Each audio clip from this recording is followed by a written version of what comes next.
क्या वफाकी आइनी अदालत बनने से शहरियों को फौरी इंसाफ मिल पाएगा? क्या आइनी अदालत बनने से आइंदा किसी वज़ीर आज़म को तख्ता-ए-दार पर नहीं लटकाया जा सकेगा? और न्याजी साहब, क्या आइनी अदालत बनने से आइंदा कोई आइन को कागज़ का टुकड़ा नहीं कहेगा?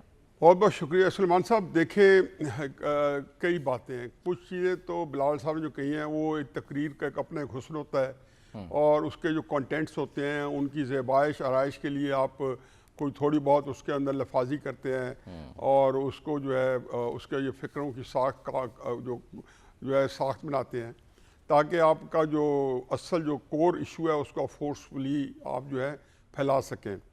अब कोर इशू तो यही है कि जी कॉन्स्टिट्यूशन कोर्ट बननी चाहिए और इसके बारे में पहली बात हमें ये जो है जिसको असर्टेन करनी पड़ेगी कि कॉन्स्टिट्यूशन कोर्ट कोई अभी कोई यकदम कोई नई इख्तरा नहीं आई। ये नहीं है कि यकदम हमारे सामने आ गई हो। कॉन्स्टिट्यूशन कोर्ट के बारे में अब वकला की तंजीमें भी और फिर जो सियासी जमातें भी उनके मशहूर के अंदर भी है और मुख्तलिफ मौके पे इसकी वो दाद फरियाद भी करते रहे कि कॉन्स्टिट्यूशन कोर्ट्स जो हैं वो हुकूमत में आने के बाद मंशूर का हिस्सा बनाया कि हम आके बनाएंगे।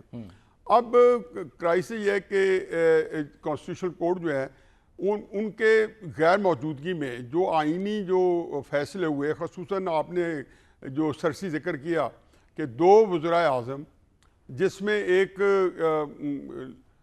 थे यूसुफ रज़ा गिलानी साहब और दूसरे नवाज शरीफ साहब, तो आप अंदाज़ा लगाएं कि एक इलेक्टेड वज़ीर आज़म को एक 2 या 3 या 4 या 5 जजेस बैठ के वो कैसे डिसाइड कर सकते हैं और इसमें आप जो है एक हर चीज़ की इंटरप्रिटेशन करें, कॉन्स्टिट्यूशन के बारे में राय दें, 63 जो आर्टिकल है उसकी मुख्तलिफ जो इंटरप्रिटेशन है उसकी जो तौज़ीहात हैं उसके बारे में खुद बताएं कि ये तहायात नाअहली है और किसी के अंदर हमने 10 साल करनी है, ये कोर्ट की विंस पे हो। फिर उसके बाद आपने देखा कि जब जस्टिस बंदयाल ने पंजाब में हमजा शहबाज शरीफ की गवर्नमेंट थी तो उसमें एक नई एक पख लगाई और जिसमें कहा कि आइन कहता है जी कि जो बंदा वोट देगा अपनी पार्टी की डिसीजन के खिलाफ तो वो अपनी सीट खो बैठेगा, वो नाअहल हो जाएगा। सही। अब आप देखें कि उन्होंने एक इजाफी साथ उसी इंटरप्रिटेशन की कि नहीं, वो अपनी सीट भी खो देगा और उसका वोट भी नहीं शुमार होगा। ये कहाँ से लाया गया? इसी तरीके से मंसूर अली शाह साहब ने अभी हाल ही में फैसला किया है और मंसूर अली शाह साहब बड़े एक जय्यद हमारे जज हैं और उनका एक पूरा बैकग्राउंड है, बहुत ही ऑनरेबल करियर है, ऐसे ही है जैसे काजी फैसल साहब का बड़ा ऑनरेबल करियर है और दोनों जजेस के बारे में हमेशा एक यकसुई थी कि ये पाकिस्तान के अंदर की तारीख के बड़े जो नामवर और नुमाया जजेस होंगे उनमें इनका नाम लिखा जाएगा। उसमें ने कहा कि जी बेशक ये ठीक है कि जी तहरीक इंसाफ को इसमें जो पार्टी बनने के लिए सुना जाना चाहिए था, उसके फैसला किया जाना चाहिए था, उसके बाद हम उसमें फैसला करते, लेकिन क्योंकि हम समझते हैं कि आइन और कानून के नफाज के लिए एक तंग नज़री बरती जा रही है तो कोर्ट ने भी एक तंग नज़री जो है वो उसमें दिखानी है। अब मुझे बताएं कि और ये मोरलेस उस अंग्रेज़ी का तर्जमा यही बनता है।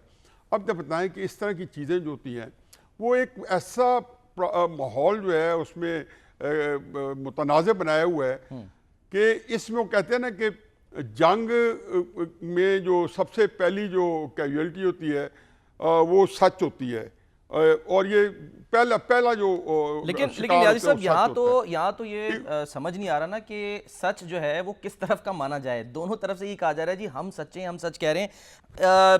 मखसूस नशिस्तें सर आप किस तरफ जाती देख रहे हैं? दोनों तरफ की यही बात है, दोनों तरफ से ये कहा जा रहा है जी सच है। अब जो फैसला आया तफसीली उसमें तो रूल 94 को ही जो है वो कह दिया गया कि वो आइन से मुतसादिम है। देखिए, मैं जो अभी अर्ज कर रहा था कि जी जंग के अंदर या इस लड़ाई में या टेंशन में जो पहली मौत है वो सच की होती है। अब इसमें ये भूल जाएं कि ये असूल क्या है, ज़ाब्ता क्या है, कानून क्या कहता है। अब तो ताकत जो है उसी तरह हम ठोक के सामने जिस तरीके से उमर अता बंदयाल साहब ने पंजाब के इलेक्शन कराने के लिए 2022 में फैसला किया था और वो मई 13 को इलेक्शन करवाने थे, वो नहीं करवा पाए थे और उस वक्त तो जाहिर है कि हमने देखा कि इस चीज़ को नज़रअंदाज कर दिया गया था। तो जब आपने देखा कि सुप्रीम कोर्ट के इस तरह की वायलेशन जो है इसलिए हो गई कि आपने जिन लोगों ने नहीं मानना तो ये बदकिस्मती है को नहीं मानते। अब यही सूरत हाल दोबारा आई हुई है। और इसलिए हर बंदा उसकी तौजीहात उससे निकालेगा जहाँ सुप्रीम कोर्ट खुद निकाल रही है।